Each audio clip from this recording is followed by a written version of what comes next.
So guys, networking course की video number 40 है। इस वीडियो में मैं आपको डाटा सेंटर्स के बारे में बताने वाला हूं कि डाटा सेंटर्स क्या होते हैं, एक्चुअल में डाटा सेंटर का कॉन्सेप्ट क्या है, डाटा सेंटर किस तरीके के होते हैं, क्या स्टोर होता है वहां पे और कैसे डिजाइन होते हैं। तो पूरी इंफॉर्मेशन डाटा सेंटर्स के बारे में इस वीडियो में मैं आपको देने वाला हूं। इस वीडियो को देखने के बाद डाटा सेंटर से रिलेटेड आपके माइंड में कोई भी डाउट नहीं रह जाएगा। तो बिना ज्यादा टाइम वेस्ट करे let's start the video. So guys, इस वीडियो को शुरू करने से पहले मैं आपको बता दूं, अगर आपने अभी तक गीकी हब को सब्सक्राइब नहीं किया तो काइंडली सब्सक्राइब करके बेल आइकन को ऑल कर लें ताकि आने वाली कोर्स की कोई भी वीडियो आपसे मिस ना हो। साथ साथ प्लेलिस्ट सेक्शन पे जाके यहाँ पे आप नेटवर्किंग कोर्स की प्लेलिस्ट को एक्सेस कर सकते हैं, बुकमार्क कर सकते हैं, सेव कर सकते हैं, जिससे आने वाली वीडियो तो बिल्कुल आपसे मिस ना हो। और साथ ही साथ आप यहाँ पे और भी बहुत सारे कोर्स यहाँ पे सीख सकते हैं। बहुत सारे कोर्स आपको मैंने यहाँ पे बना के ऑलरेडी दे रखे हैं और फ्यूचर में भी देता रहूंगा। तो अब बिना ज्यादा टाइम वेस्ट करें चलते हैं अपनी वीडियो की तरफ और जानते हैं डिफरेंट टाइप्स ऑफ नेटवर्क के बारे में। So guys, यहाँ पे जान लेते हैं what is the data centre. तो डाटा सेंटर के नाम से ही आपको समझ में आ रहा होगा, एक तरीके का सेंटर यानी एक तरीके का ऐसा जगह जहाँ पे आपका कुछ ना कुछ ऐसा स्टोर होता है जहाँ पे उसका एक सेंट्रलाइज बन जाता है, एक हब बन जाता है कि यहीं पे आपका जो भी डाटा होगा वो स्टोर होगा। ठीक है, तो यहाँ पे डाटा सेंटर यानी डाटा स्टोर होने की जगह। तो ये डाटा स्टोर कहाँ पे होता है? जैसे नॉर्मली अगर आप फेसबुक में अपनी फोटो अपलोड करते हो तो एक आपका जो फोटो है एक डाटा ही तो है, एक डाटा की फॉर्म तो है, उसका एक साइज तो है। वो कहाँ स्टोर होती है? वो फेसबुक पे ही तो स्टोर होती है। वो फेसबुक कहाँ स्टोर करता है उसे? उसकी पेन ड्राइव तो नहीं है कि फेसबुक जुगरबर्ग अपनी पेन ड्राइव लेके घूम रहा है और आपके फोन में, मतलब कैसे, ऐसा तो नहीं है। उनके खुद के सर्वर होते हैं, फेसबुक का एक सर्वर है। तो वहां पे जो फेसबुक का सर्वर है वो आपकी फाइल्स, जो पिक्चर्स है या जो भी आप पोस्ट करते हो अपनी, वो स्टोर करता है। तो वहां पे जो आपकी फाइल स्टोर हो रही है वो फेसबुक के सर्वर पे हो रही है। तो आपकी जो फेसबुक का सर्वर है वो कहाँ पे है? वो आपका एक रूम पे लगा होगा और उस रूम में उस फेसबुक के सर्वर की तरह पचासों हजारों, आई थिंक बहुत सारे सर्वर लगे होते हैं। जैसे आपका एक सर्वर है, ये आपका सर्वर, आप इसे मान लो S1 नाम का ही सर्वर है। इसमें आपकी स्टोरेज कैपेसिटी है कितनी? 100 टेराबाइट, मतलब 100 टेराबाइट का डाटा इस सर्वर में हम स्टोर करा सकते हैं। ओके, तो इस तरीके के एक रूम होगा, ये आपका रूम होगा और यहाँ पे आपके ये सर्वर इंस्टॉल होगा या फिर रखा होगा। तो इस तरीके का ये सर्वर आपका इस रूम में स्टोर होगा या रखा होगा, और ये सिंगल ही ऐसा सर्वर नहीं होगा जो इस रूम में स्टोर होगा। इस तरीके के इस रूम में कम से कम नहीं तो 500 सर्वर होंगे, 500 सर्वर होंगे। तो 500 सर्वर इस पूरे रूम में लगे होंगे और यानी total number of data store करने की एक रूम की कैपेसिटी कितनी होगी? आप नॉर्मली 100 into 500 कर लो और जो भी आंसर आ रहा है टीबी में कन्वर्ट कर लो। ठीक है, 100 into 500, तो हमारा आंसर क्या आ रहा है? 50,000 टेराबाइट ऑफ डाटा एक रूम वहां पे हमारा सर्वर का इंस्टॉल कर देता है। तो इस तरीके के आप मान लो 100 रूम होते हैं एक डाटा सेंटर, 100 रूम्स। ये तो मैं एक छोटा सा एग्जांपल बता रहा हूँ। 100 रूम होते हैं एक छोटे से डाटा सेंटर में, हो सकता है 1000 रूम हो। ठीक है, तो इस तरीके के आपके 10 डाटा सेंटर हो पूरे कैंपस में। तो इस तरीके का एक पूरा सिनेरियो होता है जहाँ पे आपके सेंटर्स लगे होते हैं। तो जो आपके सर्वर होता है वो आपका डाटा सेंटर में ही इंस्टॉल होता है, ये आपको यहाँ पे पता चल गया होगा। तो data centres provide a range of information technology services. These services include email के सर्वर होते हैं, जैसे जीमेल का सर्वर है, डाटा स्टोरेज एंड मैनेजमेंट के सर्वर्स होते हैं, जैसे मैंने आपको बता दिया, आपके फाइल के स्टोरेज के होते हैं, फाइल स्टोरेज वाले होते हैं।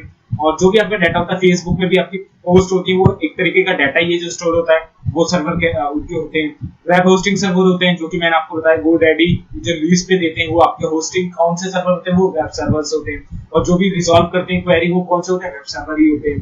एप्लीकेशन होस्टिंग मैंने आपको बताया गेमिंग सर्वर्स होते हैं, जैसे लाइव के स्ट्रीम के सर्वर होते हैं वो वाले। तो इन सभी तरीके के आपके खुद के इनके डाटा सेंटर्स होते हैं। जैसे आपके इनमें डाटा स्टोरेज में आपको मैंने फेसबुक का एग्जांपल दे दिया, वेब होस्टिंग में मैंने आपको GoDaddy का एग्जांपल दे दिया, ईमेल में आपको जीमेल का एग्जांपल मिल गया, एप्लीकेशन होस्टिंग में आपको स्ट्रीम का एग्जांपल मिल गया।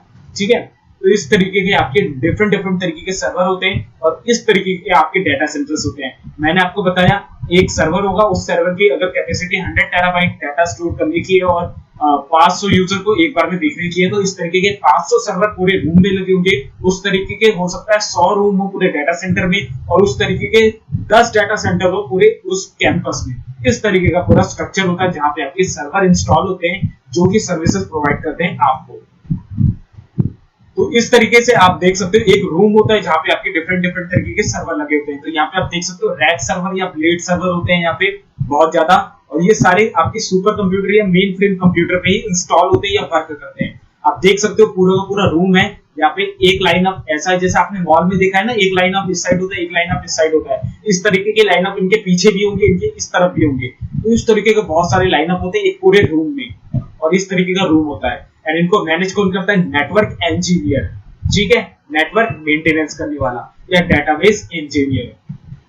तो what is the data centre, एक बार और देख लेते हैं। Data centres are design to house information system and related components such as server, router, storage, UPS, cooling units. ये सब पार्ट होते हैं आपके डाटा सेंटर्स का। ये सब आपके डाटा सेंटर में आपको इजीली देखने को मिल जाएंगे। अब कूलिंग यूनिट्स, कूलिंग चाहिए भाई, सुपर कंप्यूटर है तो कूलिंग डिवाइसेस भी लगेंगी उन्हें कूल रखने के लिए। एक नॉर्मल सा गेमिंग कंप्यूटर होता है आपके पास तो चार बड़े बड़े हवाई जहाज वाले पंखे लगे होते हैं, तब वो कूल नहीं रह पाता। तो ये तो फिर भी एक पूरा डाटा सेंटर है, तो उसके लिए कूलिंग डिवाइसेस। इवन यहाँ पे जो आप टेम्परेचर देखोगे ना, माइनस में देखोगे, माइनस में टेम्परेचर होता है। और यहाँ पे जो डाटा इंजीनियर वर्क कर रहे होते हैं ना, जो अंदर नेटवर्क इंजीनियर होते हैं, वो आपके कोट पहन के जाते हैं, वो आपके जैकेट पहन के जाते हैं कि ठंड ना लगे। इतना यहाँ पे कूल एनवायरनमेंट होता है। यूपीएस गाइस, यूपीएस तो बहुत ज्यादा इंपॉर्टेंट है, क्योंकि अगर वहां पे आपकी इलेक्ट्रिसिटी किसी भी रीजन से चली गई तो वहां पे आपका पूरा का पूरा सर्वर ठप्प पड़ जाएगा, सर्विसेज ही नहीं जाएगी। गूगल का सर्वर है, वहां यूपीएस नहीं होगा तो जब भी पावर सप्लाई हटेगी तो गूगल पूरी दुनिया में बंद हो जाएगा, जो कि वो बिल्कुल अफोर्ड नहीं कर सकते। यूपीएस इसीलिए लगा रहता है कि कभी किसी केस में पावर सप्लाई हट जाए तो यूपीएस से वो वर्क ले सके। स्टोरेज गाइस, स्टोरेज मैंने ऑलरेडी बता दिया, स्टोरेज के बिना तो कोई काम ही नहीं होता सर्वर पे। राउटर्स, कनेक्टिविटी इंटरनेट से प्रोवाइड करनी है, बाकी नेटवर्क से प्रोवाइड करनी है, राउटर लगेगा ही लगेगा। सर्वर मैंने आपको बता दिया, सॉफ्टवेयर होते हैं, सॉफ्टवेयर हार्डवेयर दोनों का मिक्सअप कॉम्बिनेशन होता है, ठीक है। Data centers have unique and typically large power requirements. Large power requirement होती है क्योंकि एक सुपर कंप्यूटर को चलने के लिए काफी ज्यादा इलेक्ट्रिसिटी या काफी ज्यादा पावर कंजप्शन चाहिए होता है। और वहाँ पे बहुत सारे डाटा सेंटर्स में बहुत सारे सर्वर्स होते हैं, बहुत सारी डिवाइसेस होती हैं, तो काफी ज्यादा यहाँ पे कंजप्शन होता है इलेक्ट्रिसिटी का या पावर का। They are often raised floor designed to accommodate the large amount of cable required. अब यहाँ पे बहुत सारी केबल्स होती हैं। अब देखो ये जितने भी सर्वर होते हैं ना, एक्चुअल में एक ही जगह पे वो कनेक्टेड होते हैं, एक जगह पे उनका गेटवे बनता है। 50 सर्वर लगे हैं ना, तो ये नहीं है कि वो 50 सर्वर अलग अलग तरीके की वायर्स से निकल के अलग अलग जगह पे जा रहे हैं, नहीं, वो एक पॉइंट पे आके सब अपनी सर्विसेज कंबाइन करके एक ही वे में निकालते हैं। तो जो पॉइंट होता है उसे हम कहते हैं गेटवे पॉइंट। अब वो गेटवे पॉइंट पे आपकी सारी केबल्स आके जुड़ती हैं, तो केबल्स उस गेटवे पॉइंट से पहले जो भी होती है तो सभी सर्वर्स पे जाती है, तो काफी ज्यादा केबल रिक्वायरमेंट पड़ता है। वहाँ पे सारे रिसोर्सेज होते हैं, तो वो सब वहाँ पे वायर्स पे वर्क करते हैं, और वायर्स वहाँ पे बहुत ज्यादा अमाउंट में हमें चाहिए होती है, तो इसलिए यहाँ पे वायर की रिक्वायरमेंट बहुत ज्यादा होती है। तो यहाँ पे आप डाउन टाइम के बारे में जान लो कि क्लासिफिकेशन ऑफ डाउन टाइम क्या होता है, या डाउन टाइम हम क्या यहाँ पे इस टर्म से समझते हैं। तो यहाँ पे आपके जो सर्वर्स होते हैं वो 4 टायर में आपके डाउन टाइम लेते हैं, जैसे आपका टायर 1, टायर 2, टायर 3, टायर 4, तो इतने टायर में आपके ये डाउन टाइम लेते हैं। तो इसमें मैं आपको बता देता हूँ डाउन टाइम कैसे होता है। अब एक पूरे ईयर में, आप पूरे ईयर का एग्जांपल यहाँ पे ले लेना है, ठीक है, पूरे ईयर का 365 डेज होते हैं, 365 दिन होते हैं, 365 डेज। तो उसमें टीयर 1 के जो सर्वर्स होते हैं वो 99.671% अपनी सर्विसेज प्रोवाइड करते हैं, यानी 365 दिन में वो सिर्फ और सिर्फ 28 घंटे के लिए आराम करते हैं। 28 घंटे के लिए वो सर्वर कभी मतलब ऐसा आता है समय कि वो सर्विसेज प्रोवाइड नहीं करते हैं। टीयर 2 के आपके जो सर्वर्स होते हैं वो होते हैं 99.741% टाइम अपनी सर्विसेज प्रोवाइड करते हैं, और बाकी का जो रिमेनिंग टाइम होता है वो सर्विसेज प्रोवाइड नहीं करते हैं, जो कि निकलता है आपका 22 आवर्स। मतलब ये सिर्फ और सिर्फ 22 घंटे ऐसे होंगे उस साल में कि वो सर्विसेज प्रोवाइड नहीं करते हैं। टीयर 3 के कंप्यूटर्स 99.982% अपनी सर्विसेज प्रोवाइड करते हैं, बाकी बचे हुए रिमेनिंग टाइम जो कि लगभग 1.5 घंटे का होता है वो अपना टाइम प्रोवाइड नहीं करते। इतने टाइम वो आराम करते हैं, रेस्ट करते हैं, रीस्टार्ट होते हैं। इसके बाद टायर 4 के होते हैं जो 99.995% वर्क करते हैं, जिसमें आपका 26 मिनट का डाउन टाइम आता है, यानी इतने टाइम उनको पूरे साल में रेस्ट दिया जाता है, जितने टाइम में वो रीस्टार्ट होते हैं या रेस्ट कर लेते हैं या उनका जो भी मेंटेनेंस है वो हो जाता है। तो यहाँ पे आप देख सकते हो गूगल के बिजनेस कितना लॉस होता है अगर उनका सर्वर, कोई भी सर्वर, मतलब है तो उनके हजारों सर्वर, लेकिन एक सिंगल सर्वर जिनमें पूरा लोड हो रहा हो, पूरा लोड आ रहा हो, पूरी हिट्स आ रही है, वो अगर 1 मिनट के लिए अगर बंद होता है तो 1 मिनट में सिर्फ एक सर्वर से हजारों सर्वर होते हैं गूगल के। मैं ये नहीं कह रहा कि पूरा सर्वर बंद हो जाए, एक सर्वर, एक सिंगल सर्वर जिसमें पूरी हिट्स आ रही है, अगर बंद हो जाए तो हर मिनट गूगल को $5,000 का नुकसान होता है, उसके उतने ही शेयर्स डाउन होते हैं। अगर 1 घंटे के लिए बंद हो जाए तो $3 लाख। इट मींस आपका 2 करोड़ रुपए से भी ज्यादा का नुकसान सिर्फ 1 घंटे के लिए एक सर्वर बंद होने पे हो जाता है, और हजारों सर्वर होते हैं गूगल के।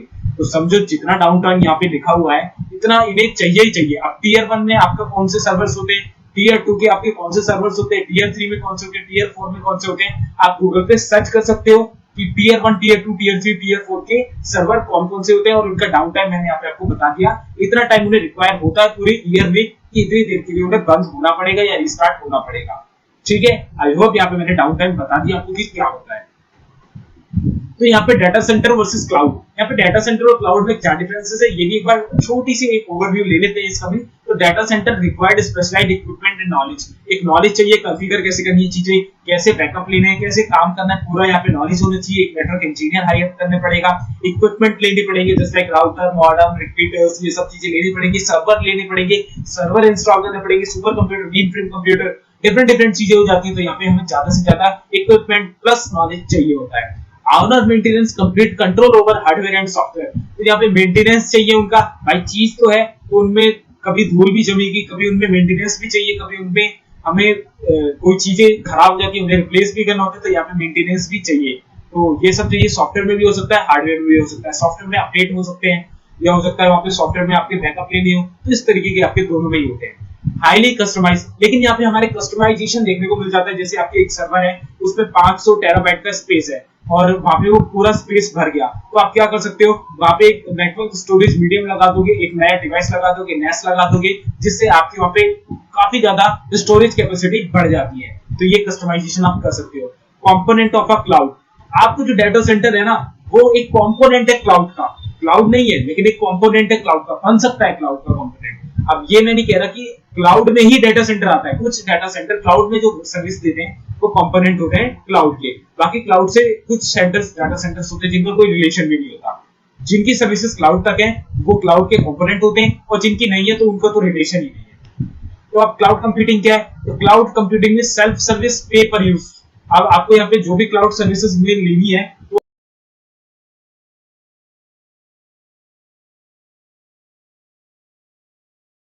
वहां पे आपको यूज के हिसाब से पे करना पड़ेगा, यानी जितना यूज करोगे उतना पे करो। प्लेटफॉर्म इंडिपेंडेंट, यहाँ पे आपको इंडिपेंडेंसी मिल जाती है, कोई भी रेस्ट्रिक्शंस नहीं होती या कोई भी इस तरीके की चीजें नहीं होती जैसा आपका डाटा सेंटर में देखने को मिलती है। Requires no specialized knowledge in computing, यहाँ पे आपको क्या है, सिंपली क्लाउड का जो भी मीडियम है आप एक्सेस करो और अपने डाटा स्टोर करना चालू कर दो, इस तरीके का मीडियम होता है। ज्यादा कुछ करना नहीं पड़ता, सिर्फ सॉफ्टवेयर में बैठे बैठे कॉन्फ़िगरेशन हो जाती है जो सर्विसेज प्रोवाइड करता है वो।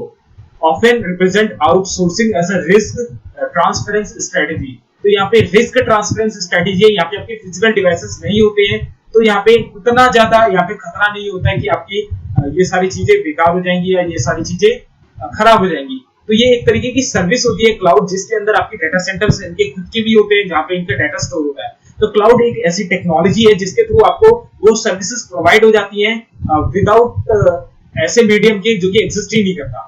तो क्लाउड के बारे में प्रॉपर वीडियो बनाऊंगा तब आपको क्लाउड के बारे में अच्छे से नॉलेज दे पाऊंगा।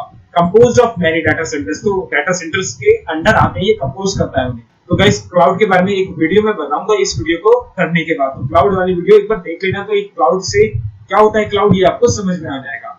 तो गाइस यहाँ पे आप देख सकते हो फोटोग्राफ एक डाटा सेंटर की है, तो यहाँ पे आप देख सकते हो ये जैसे ये पूरा का पूरा डाटा सेंटर का कैंपस है जो कि काफी हरी भरी जगह लगा है, जिसके किनारे आपकी एक नदी भी बह रही है। तो इस तरीके की लोकेशन होती है आपकी डाटा सेंटर्स की। तो यहाँ पे आप डाटा सेंटर देख सकते हो कितना बड़ा डाटा सेंटर है।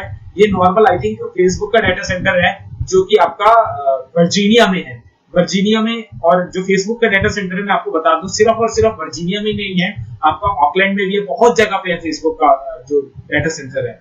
तो ये एक छोटा सा डाटा सेंटर है आपका फेसबुक का। तो यहाँ कितने सारे सर्वर होंगे, कितना सारा यहाँ पे स्टोरेज होगा वो आप देख सकते हो कि कितना सारा होगा।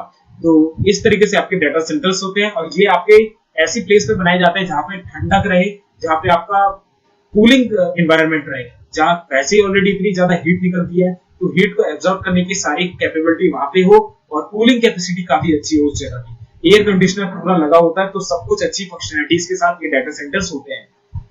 तो यहाँ पे डाटा सेंटर के कंपोनेंट भी देख लेते हैं। सर्वर क्रिएट हीट, बहुत ज्यादा हीट होती है, मैंने बताया आपको historically server has been susceptible to heat damage. तो हीट से डैमेज हो जाता है, ये तो नॉर्मली कंप्यूटर में आपको पता ही है। नॉर्मल कंप्यूटर में जब पंखों की जरूरत होती है तो ये तो सर्वर है। According to James Hamilton of Amazon, the average exhaust from server is 115 degree Fahrenheit. तो 115 डिग्री को अगर आप कन्वर्ट करोगे तो लगभग 2 फ़ारेनहाइट का 1 डिग्री होता है आई थिंक। तो 50 डिग्री तक का टेम्परेचर यहाँ पे आपका हो जाता है, 50 से 60 डिग्री का बहुत ज्यादा होता है। तो उनको कूल करने के लिए यहाँ एयर कंडीशनर्स होते हैं। तो आप नीचे भी देख सकते हो, पूरा का पूरा है। ऊपर आप छत में देख सकते हो, सभी एयर कंडीशनर के जो आपके एयर निकालने वाले जो सिस्टम होता है, जो आपका बाहर लगता है एग्जॉस्ट कहते हैं जिसे, वो लगे हैं ऊपर छत में, और अंदर पूरे एयर कंडीशनर लगे होंगे। तो आप यहाँ पे देखो कूलिंग ऑप्शंस क्या है यहाँ पे। Computer room air conditioning CRAC, जैसे सेंट्रलाइज्ड एसी होता है ना, सेंट्रलाइज्ड, इस तरीके की एसी लगे होते हैं पूरे। लिक्विड कूलिंग भी होती है, तो आप यहाँ पे पीछे फोटोग्राफ में देख सकते हो, यहाँ पे जो रिवर्स होती है इनके किनारे इनको लिया जाता है, नहीं तो यहाँ पे एक कैनाल लेके आई जाती है या एक पूरा एक नहर लेके आई जाती है, जिससे यहाँ पे वाटर की भी कूलिंग की यहाँ पे फंक्शनैलिटीज होते हैं, जिसे हम कहते हैं लिक्विड कूलिंग। तो उससे भी हम यहाँ पे कूलिंग करते हैं। कई जगह पे आप देखोगे तो अगर डाटा सेंटर होता है तो वहां पे आपके कूलर्स भी लगे होते हैं। एयर साइड इकोनोमाइजर्स, अब ये एयर साइड इकोनोमाइजर्स क्या होते हैं? इकोनोमाइजर्स ये वो इकोनोमाइजर्स होते हैं जिससे आपके इको फ्रेंडली हो। अब जैसे प्लांट्स, अब प्लांट्स जहाँ पे रहते हैं, अब जैसे आप देखोगे, आप जंगल में जाओगे, आप नॉर्मल धूप के रास्ते में चल रहे हो, धूप लग रही है, तो आपको हो सकता है 45 डिग्री टेम्परेचर हो। वहीं आप उसी टाइम पे किसी जंगल के बीच से निकलोगे जहाँ हरे भरे पेड़ पौधे हैं, तो वही 45 डिग्री का तापमान आपका 30-32 आ जाएगा। तो इसलिए यहाँ पे इकोनोमाइजर्स भी होते हैं, यानी इकोनोमाइजर्स से यहाँ पे क्या मतलब है कि पेड़ पौधे भी होते हैं डाटा सेंटर्स के अंदर, जिससे एक नॉर्मल नेचुरल हीट जो होती है वो एब्जॉर्ब हो जाती है नेचुरल वे में, एक नेचुरल ठंडक वहां पे होती है। तो इस तरीके के डिफरेंट तरीके के ऑप्शंस होते हैं वहां पे कूलिंग प्रोवाइड करने के या ठंडक रखने के।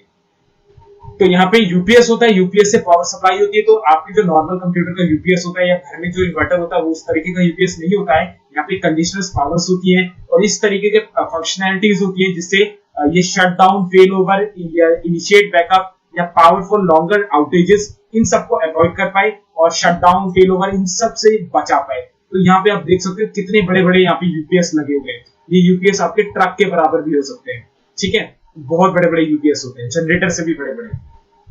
तो इस तरीके से यहाँ पे 24 घंटे अनइंटरप्टेबल पावर सप्लाई मिलती रहती है विदाउट एनी डिस्टर्बेंस और विदाउट एनी ऑब्स्टेकल।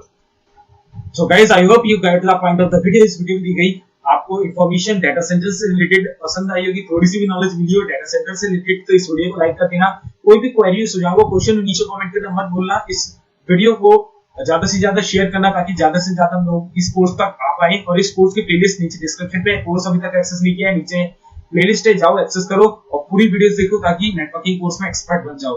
सीसीएनए जैसे कोर्स देखने के लिए चैनल सब्सक्राइब कर दो। अगले वीडियो में हम टाइप्स ऑफ एरर के बारे में पढ़ेंगे। 404 क्या होता है, 409 क्या होता है, 511 जो हमारे ये एरर्स होते हैं वो कौन से किस टाइप के होते हैं, क्या से किससे क्या मतलब होता है, इनके बारे में पढ़ेंगे। सो गाइस, मैं मिलता हूं आपसे अगले वीडियो में, तब तक के लिए good bye, take care, stay healthy and जय हिंद।